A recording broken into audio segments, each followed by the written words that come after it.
అక్క మాత్యులు Seethakka fire brand సీతక్కను మాట్లాడవలసిందిగా కోరుతా ఉన్నాను.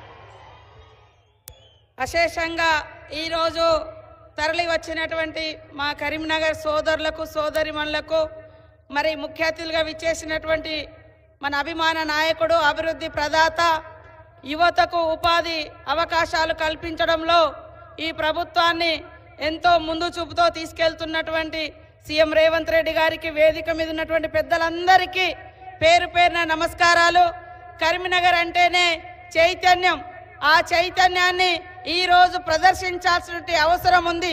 పనిచేసేటువంటి ప్రభుత్వానికి మద్దతుగా మరి ఈరోజు ఎమ్మెల్సీని గెలిపించి మరి రాబోయేటువంటి కాలంలో మరిన్ని ఉద్యోగ ఉపాధి అవకాశాలను తీసుకొచ్చే విధంగా సపోర్టుగా మీరందరూ పనిచేయాలని మరి నరేందర్ రెడ్డి గారి యొక్క గుర్తుపైన నరేందర్ రెడ్డి గారికి మొదటి ప్రాధాన్యతగా ఓటు వేసి గెలిపించాలని కోరుకుంటూ ఈ అభివృద్ధిలో మీరందరూ కూడా భాగస్వాములు కావాలి.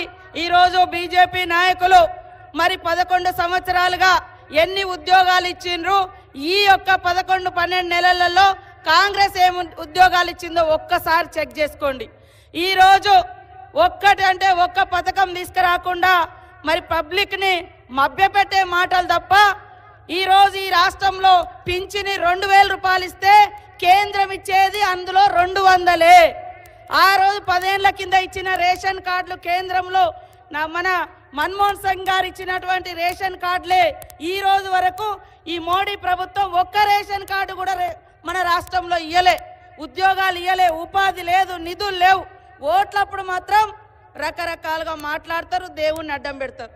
దేవునికి పెట్టే అగరబత్తి మీద కూడా 5% GST వేసేటువంటి ప్రభుత్వం బీజేపీ ప్రభుత్వానికి ఓటు అడిగే హక్కు ఉందా నేను అడుగుతున్నా. ఓటు అడిగే హక్కు ఉందా నేను అడుగుతున్నా. కాబట్టి ఈ చైతన్యవంతమైన గడ్డ మీద నుంచి మీ ఊరు బిడ్డ ఈ ప్రాంత వాస్తవ్యుడు నిలబడుతున్నాడు. కాబట్టి తప్పకుండా అభివృద్ధి చేసి మీకు తోడుగా ఉండేటువంటి కాంగ్రెస్ ప్రభుత్వ అభ్యర్థికి మీరు గెలిపించాలని కోరుకుంటూ అందరికీ నమస్కారాలు, ధన్యవాదాలు. థ్యాంక్ యూ అక్క. శాసనమండలి సభ్యులు జీవన్ రెడ్డి గారిని మాట్లాడ